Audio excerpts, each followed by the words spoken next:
In St. Louis, the pandemic seems to have brought some construction to a halt, but if you visit St. Louis City Hall or even St. Louis County government, you might spot recent renovations. News 4's investigator Lauren Traeger asks leaders how they're spending your tax dollars. City Hall is old. Take a look around his office and you'll see most of Michael Butler's office furniture comes from the previous St. Louis Recorder of Deeds. My desk is actually her end table. But he's not renovating his own office. Instead, these plans are for a future City Hall lounge for you. It's all about access.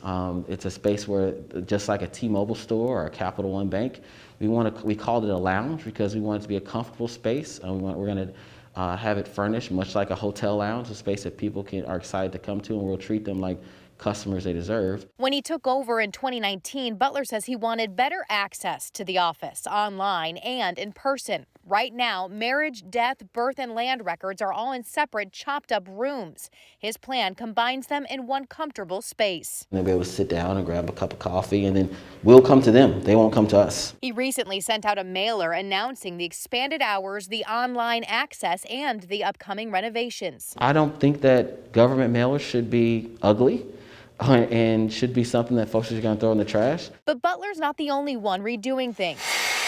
Just down the hall, another big makeover, though license collector Mavis Thompson did not respond to our multiple requests for comment. Just not a very customer-friendly situation the way it was laid out. And over the summer, St. Louis County officials announced they too were renovating the lobby of the county government building, removing obsolete escalators to create a customer service center, a one-stop shop for county business, better during the COVID crisis, they said, and beyond. There is much more room in that lobby to have that social distancing that needs to occur. This is the time St. Louis is choosing to do lounge renovations.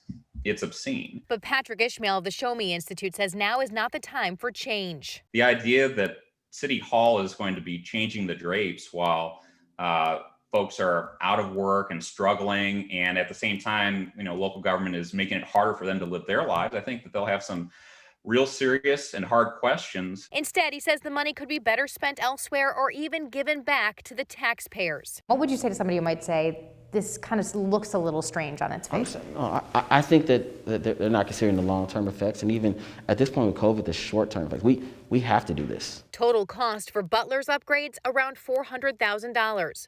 So where's the money coming from? Butler says there's a surplus of a technology fee tacked onto services, mandated by state statute, he says, for improvements just like this. I personally can't cut the technology fee, but it's time that we make the investment because at the end of the day, it's going to save our customers money. And in the end, he says it will be money well spent. As a young elected official, I want City Hall to reflect what the world is today, and I think customers really want to see that as well. Butler says he hopes to have the lounge completed by the spring, although he says many more people are now accessing records online. The county's renovation cost about $600,000, some of it paid for with pandemic funding. Have something you want me to investigate? You can email us at investigates@kmov.com. I'm Lauren Traeger, News 4 Investigates.